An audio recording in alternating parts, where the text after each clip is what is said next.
women were given these opportunities.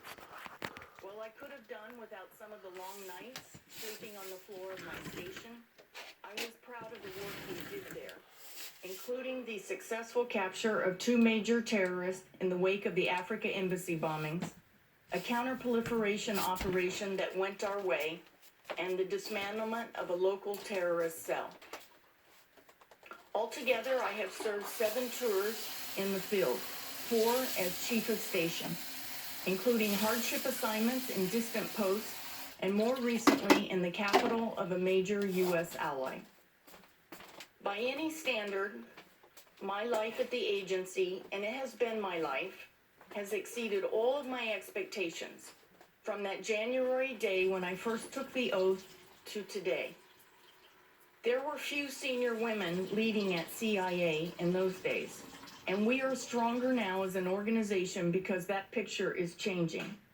I did my part quietly and through hard work to break down some of those barriers. And I was proud to be the first woman to serve as the number 2 in the clandestine service. It is not my way to trumpet the fact that I am a woman up for the top job at CIA, but I would be remiss in not remarking on it, not least because of the outpouring of support from young women at CIA and indeed across the IC, because they consider it a good sign for their own prospects.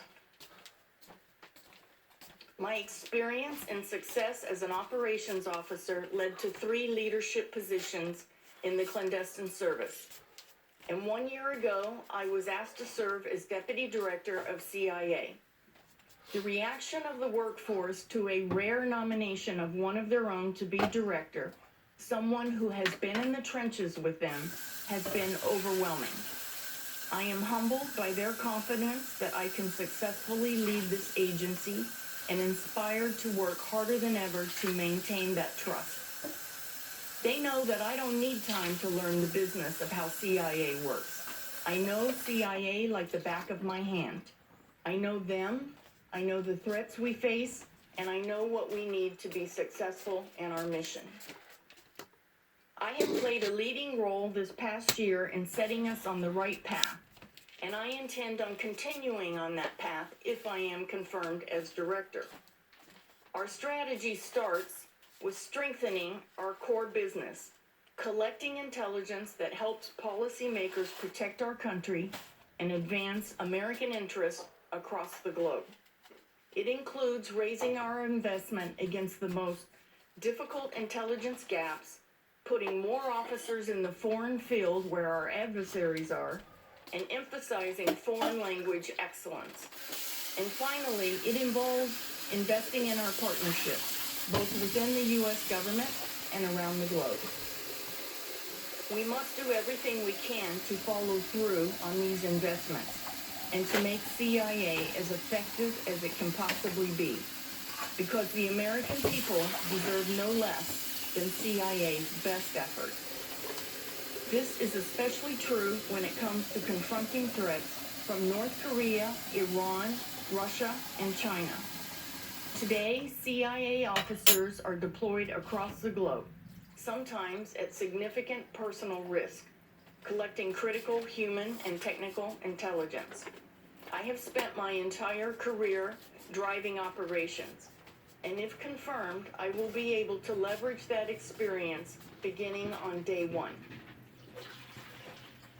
I knew that accepting the president's nomination would raise questions about CIA classified activities in my career at the agency. I also understand that it is important for the American people to get to know me so they are able to judge my fitness for this position.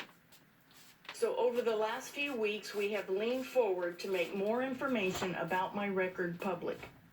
We have also shared details on every aspect of my career through classified channels with this committee as well as with the rest of the Senate.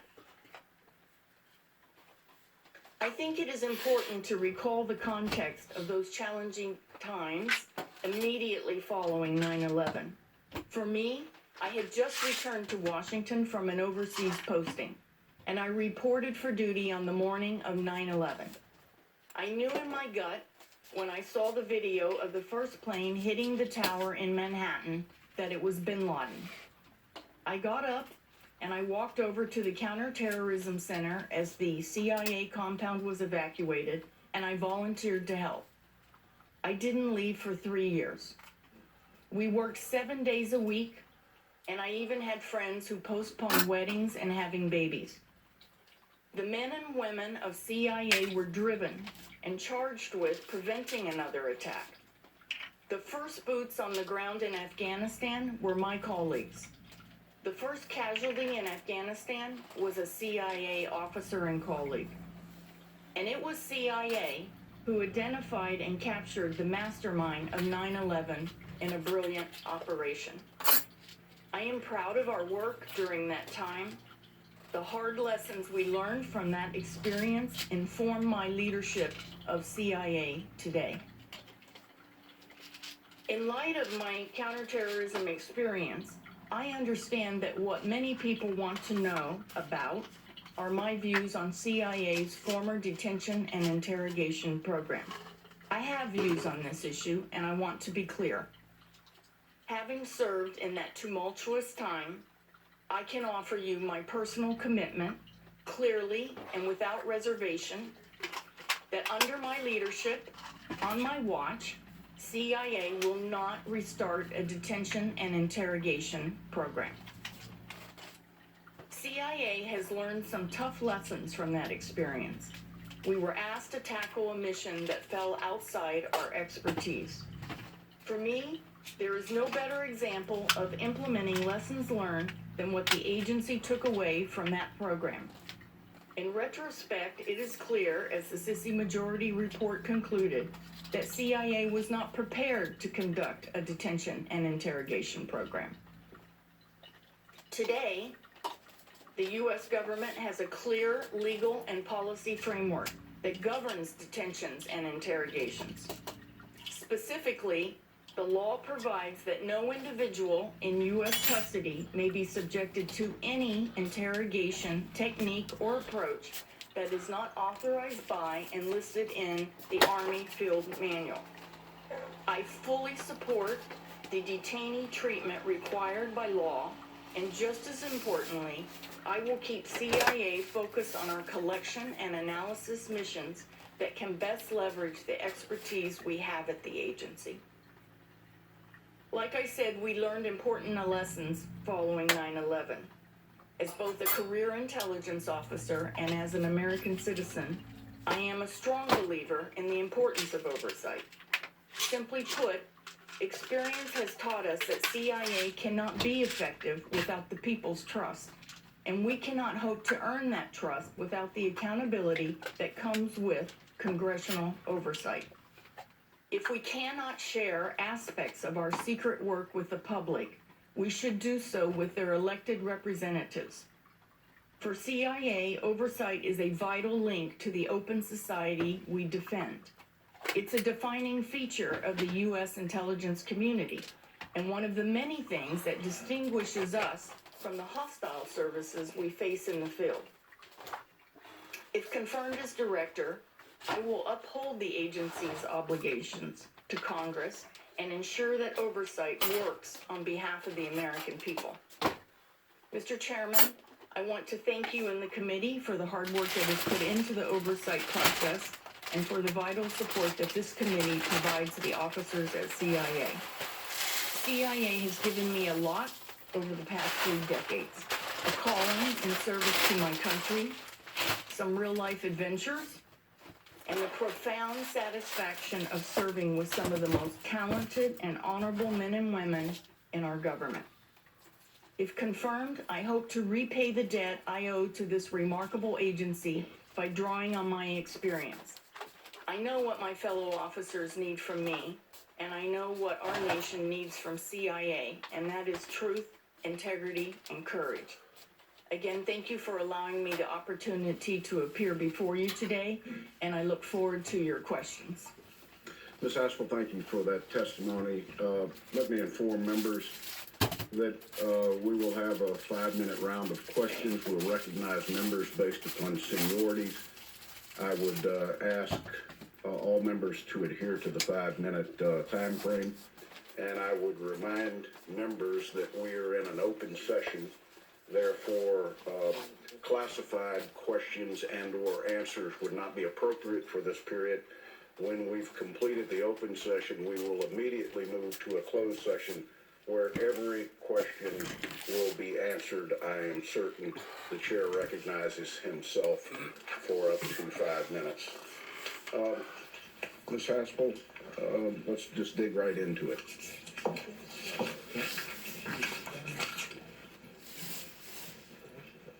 There's been much debate and much news coverage about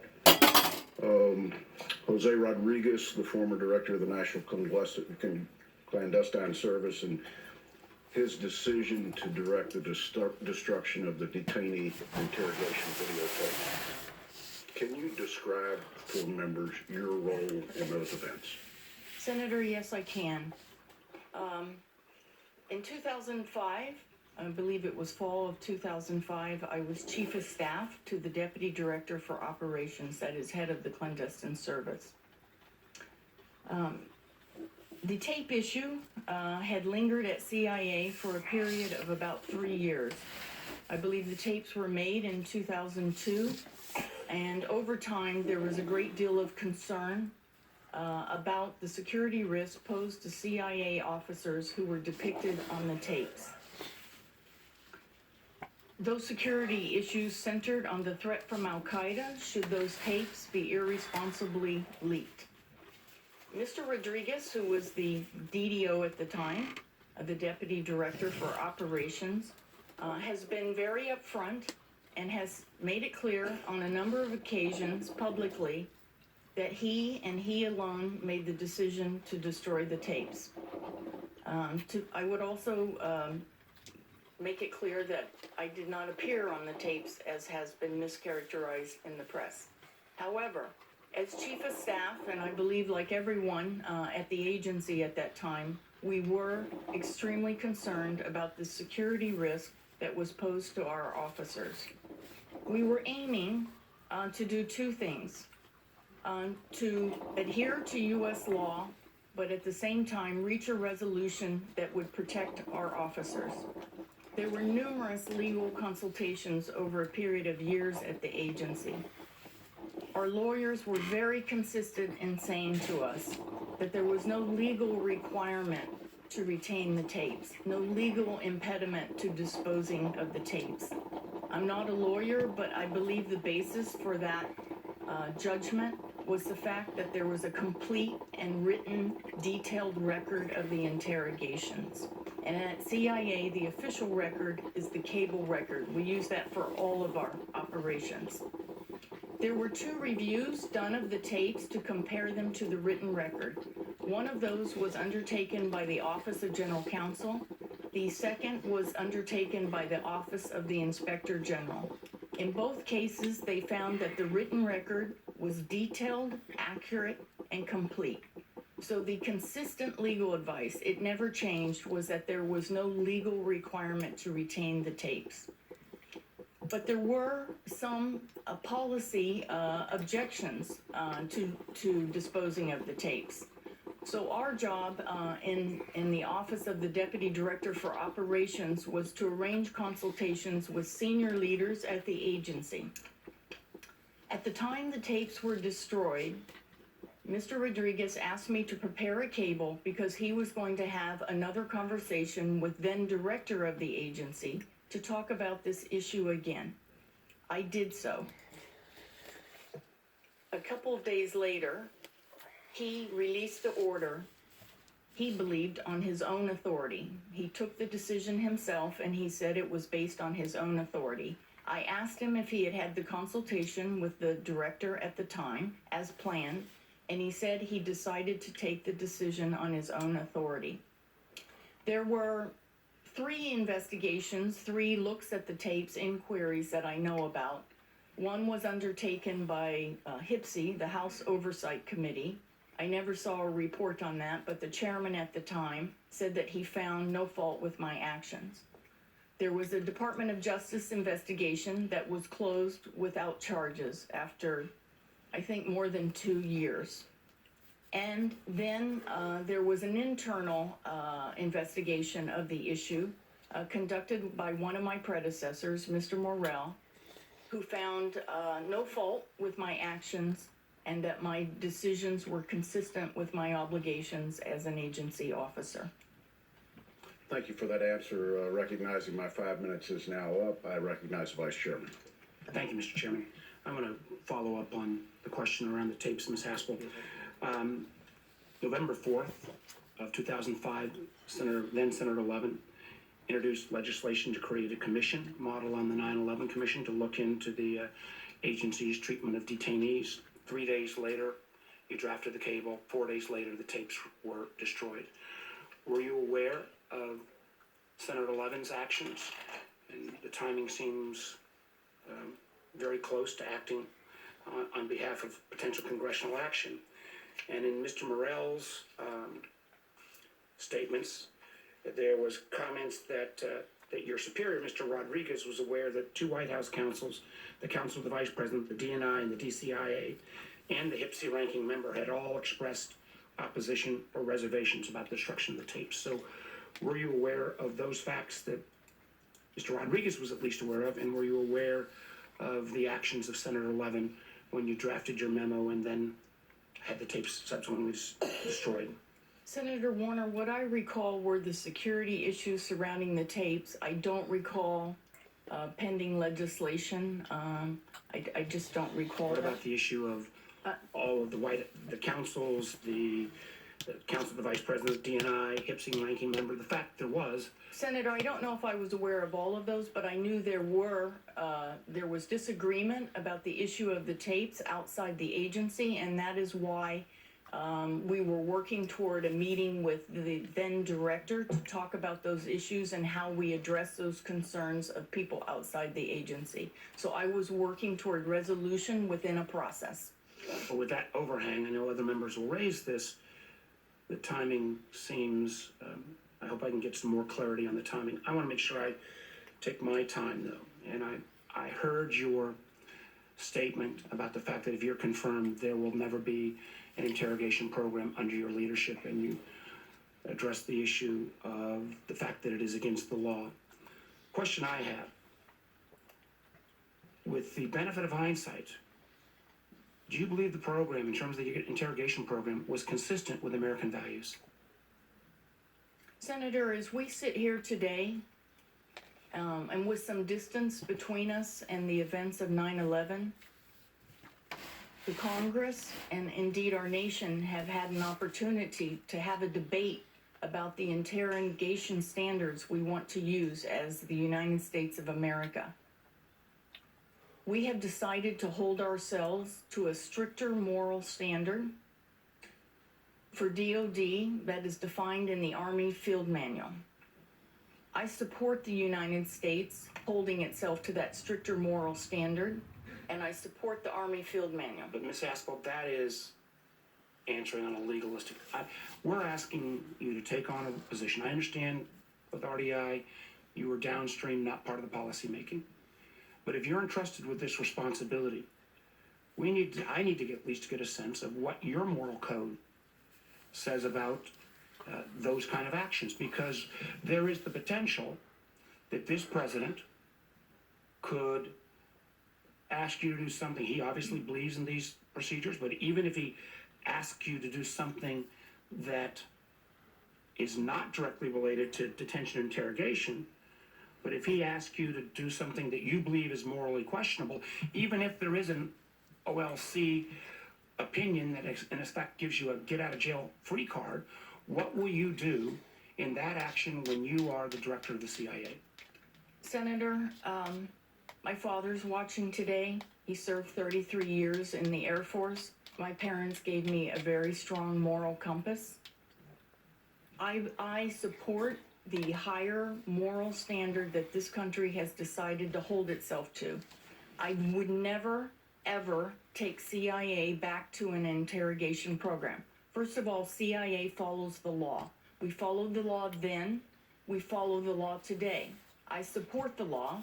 I wouldn't support a change in the law, but I'll tell you this. I would not put CIA officers at risk by asking them to undertake risky, controversial activity again. Ms. Haspel, my question is this. On a going forward basis, if this president asks you to do something that you find morally objectionable, even if there is an OLC opinion, what will you do? Will you carry that out, that option, and that order, or not? I mean, we're entrusting you in a very different position if you're confirmed. I just need to know what your response to Senator, that would be. my moral compass is strong. I would not allow CIA to undertake activity that I thought was immoral, even if it was technically legal. I would absolutely not permit it. So you would not follow the order if you felt it was... No, I believe that CIA must undertake activities that are consistent with American values. America is looked at all over the world as an example to everyone else in the world, and we have to uphold that, and CIA is included in that. Thank you, Mr. Chairman. Senator Risch. Thank you very much, Mr. Chairman. Ms. Haspel, thank you for undertaking this, and thank you for your many years of service with the CIA. For my colleagues, I'm going to tell you right at the outset, I'm going to support this nomination.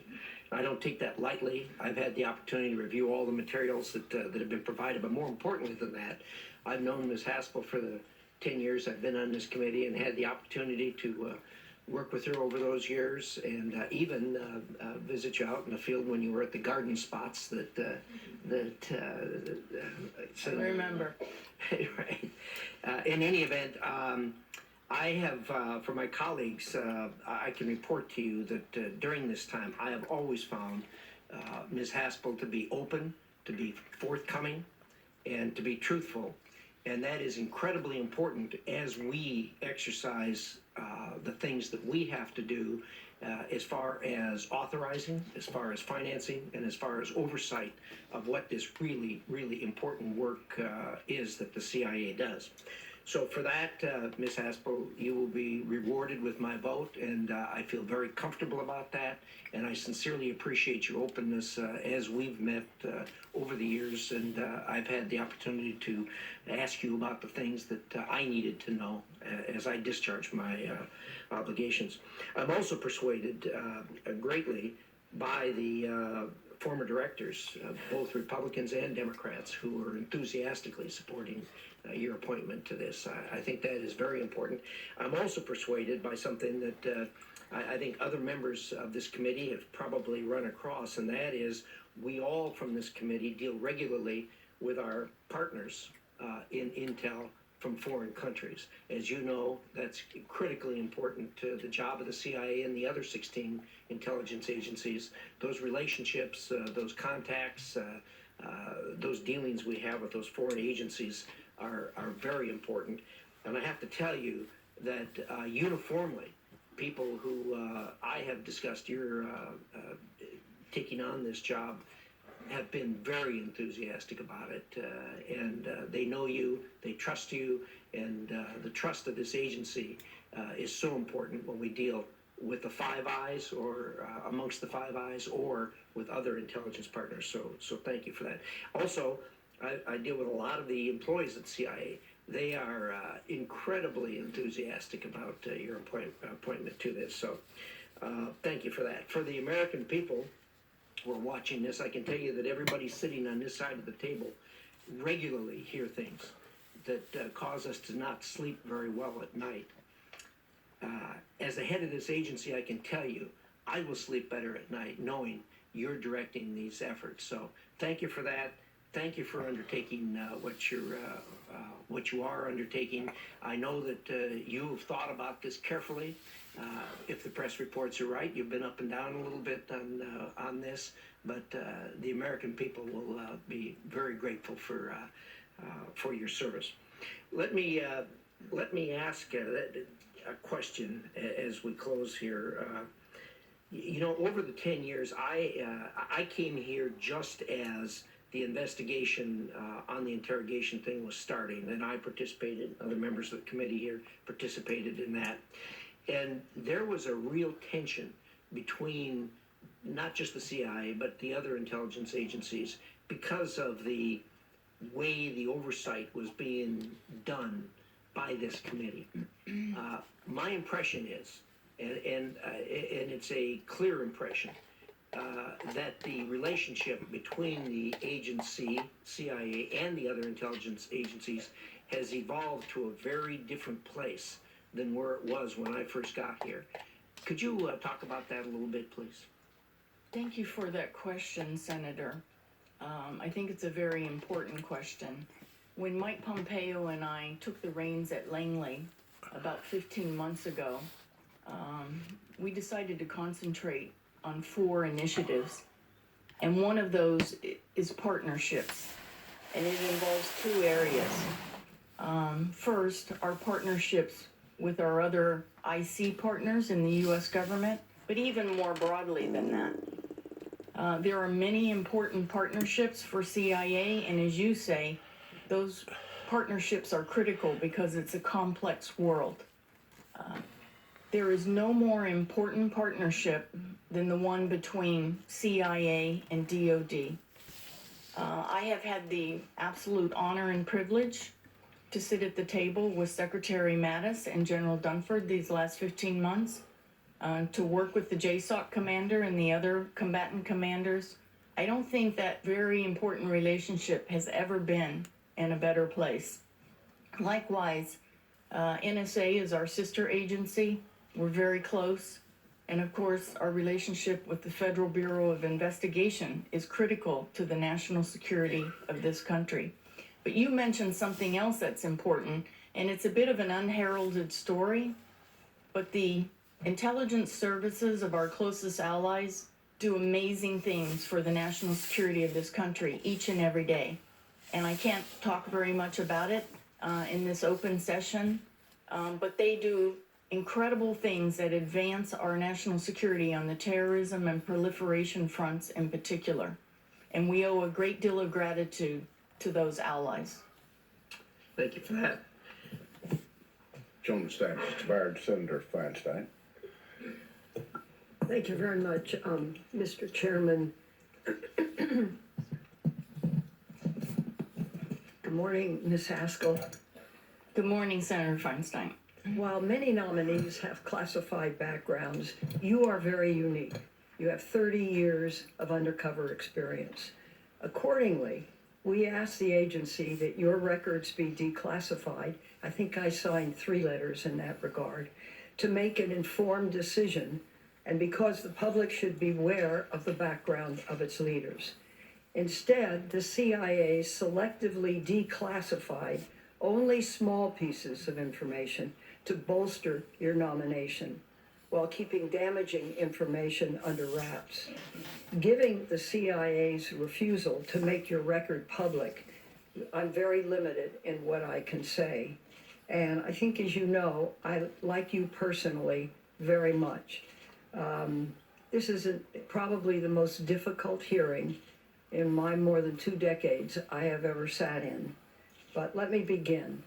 In his memoir, former CIA Consul General John Rizzo described how in 2005, Jose Rodriguez was promoted to be Deputy CIA Director for Operations and installed as his chief of staff an officer from the Counterterrorist Center who had previously run the interrogation program. Is that you? Senator, I'm so pleased you asked me that question. Yes or no will do. No. And for the record, if you have your staff check, Mr. Rizzo has issued a correction. It is true that it is hard for in a My secret. understanding That is not he accurate. recently confirmed that it was you. No, he issued a correction. When people write books, I didn't read Mr. Rizzo's book, so I didn't even know that was out there. Mr. Rizzo, and actually I read about it in the Washington Post last night. Eric Wemple, I believe, wrote a story talking about the failure of certain organizations to correct their facts, and that was one of them. And he noted that Mr. Rizzo, about 10 days ago, he was wrong. He didn't fact check, and that has been corrected. I would never even served in that department, All right. nor was I the head of Let me it. read directly his quote from the book. Several weeks later, Porter promoted Jose Rodriguez to the position of Deputy Director for Operations, Jim Pavitt's former job. Once more, Jose installed as his chief of staff an officer from the Counterterrorist Center who had previously run the interrogation program.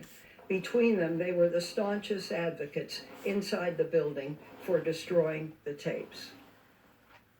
Senator, I did not run the interrogation department. In fact, I was not even read into the interrogation program until it had been up and running for a year. I never Were served. you an advocate for destroying the tapes? Senator, I absolutely was an advocate if we could within and conforming to U.S. law, and if we could get policy concurrence to eliminate the security risk posed to our officers by those tapes. And the consistent and you legal are aware advice. of what those tapes contained. No, I never watched the tapes, No, but I but understood that our officers' faces were on them and that was very dangerous at a time when there were unauthorized disclosures that were exposing the program. But it also exposed how the program was conducted, because they were tapes of the actual interrogation of 92 detainees, as I understand it. No, the tapes were recordings of only one detainee. It was 92 tapes of one Okay, detainee. all right, well, thank you for that. Let me, in November and December of 2002, did you oversee the enhanced interrogation of al-Nashiri, which included the use of the waterboard as publicly reported? Yes or no? Senator, anything about my classified assignment history throughout my 33 years, we can talk about in this afternoon's classified session. There are guidelines on, as you know, existing classification guidelines, and I should go back to your first point, which is very, very important, about why we haven't declassified more about my history. There are existing classification guidelines that apply to operational activity of any officer. It has been suggested to me by my team that if we tried to declassify some of my operational history, it would help my nomination. I said that we could not do that. It is very important that the director of the Central Intelligence Agency adhere to the same classification guidelines that all employees must adhere to, because there are very good reasons for those classification guidelines. Exposing operational information can be damaging to sources and methods, as you know, but there is also a physical risk to officers who go out to the far ends of the globe and conduct dangerous missions, and they believe that their participation in those dangerous missions will be protected. It would be a security risk if we started declassifying associations between CIA officers and particular terrorist or terrorist operations. So I am adhering to the existing guidelines, and I believe that it is important and that I could not stand before the CIA if I sought for short-term gain to declassify my operational history. Thank you. Senator's time's expired. Senator Rubio. Thank you, Ms. Haspel. When I joined this committee 7 years ago, I knew as much about the CIA as the average American. Obviously, I know a lot more these days. Yes. And much of it can't be shared, but there's two things that I can. The first is that it's very easy to sit back and criticize the work of the agency with the benefit of hindsight. And the second is that the agency is made up of some of the smartest, most talented professionals that I have ever encountered in any field in my time in public service or beyond. These are men and women that could be making a lot of money in the private sector, but instead they've chosen to serve our country, many in the shadows, many at the risk of their own lives, all to keep us safe. By the way, they sacrifice this money, this time with their family, this normal life in many cases, in defense of the freedoms, including the freedoms of the protesters who often smear them and the activists who often slander them. Ms. Haspel, you embody everything that I respect and admire about the men and women of the Central Intelligence Agency, and I support you not just because of your qualifications, but because I want a young CIA trainee or case officer, I want today's operational officers, I want today's station chiefs, I want today's all of these professionals to know that they too can one day be sitting where you are sitting today and have the opportunity to lead this agency. And I would ask, if someone like you, with your history, with your record of service and sacrifice and excellence, if someone like you cannot be confirmed to head this agency, then who can? And if someone like you is smeared in this process, what message are we sending to the young men and women who today are serving our country in the same roles in which you have served our country over the last 30 years? And I thought it was important for that to be part of the record today, because as much as anything else, this hearing is not just about your nomination for me. It is also about the men and women who serve us, of which I said at the outset, you embody the best of the men and women of the Central Intelligence Agency. On a policy front, I want to ask you about U.S.-China relations. For decades, American foreign policy towards China has been rooted in the belief that as they prospered economically, they would embrace democracy, they would embrace the global rule of law. That consensus, I think, by all accounts, has been catastrophically wrong. Today, China is undertaking a comprehensive effort to supplant the United States and to undermine us. And they've benefited from the greatest transfer of wealth in history through the theft and the forced transfer of intellectual property. They use unfair trade and other practices to undermine our industrial and technical base. They gather and exploit data at an unrivaled scale. They're building the most capable and well-funded military in the world, second to ours. And so my question, first and foremost, is the agency, as it stands today, equipped and structured to meet this multifaceted challenge? Senator, thank you for that question. One of the first things Mike Pompeo and I looked at when I returned to the agency from overseas in early 2017 is how we're doing on the hard targets. That's what you're talking about. China, Iran, Russia, North Korea. Of course, our investment in counterterrorism has to be very significant. We have to be vigilant, and we can't take our eyes off that ball. But there are more strategic threats, and you talked about one of them, China. China's rise as a global power. CIA has a very important role in monitoring China's rise as a global power. China's efforts to diminish U.S. influence, not only in the Pacific, but all around the world. China's unfair trade practices, and China's overt and illicit efforts to steal U.S. technology and know-how and intellectual property. We, with the support of this committee, are raising our investment on each of these hard targets. We have incredible expertise on China at the agency. It is a very strong team. I'm very proud of our analysts. It is a subject that a week doesn't go by that either the president asks for an expert briefing or Secretary Mattis asks for someone to come over and brief him on China issues. We have a good program, but your more general point is that we have to do more, and we have to invest more on each of these hard targets. Well, I recently introduced legislation with Senator Cotton that would block the U.S. government from buying or leasing telecommunication equipment from Huawei or ZTE Corporation beyond government purchase. I would ask you, just as with the citizens that are watching, if you were just an everyday American or even someone involved in any sort of sensitive work, would you purchase a Huawei phone or connect your phone or computer to a Huawei or ZTE network? Well, Senator, as I mentioned, I don't even have a social media account, but I wouldn't use Huawei products. And Senator's time's expired. thank you. Senator Wyden. She does not even have a social media account.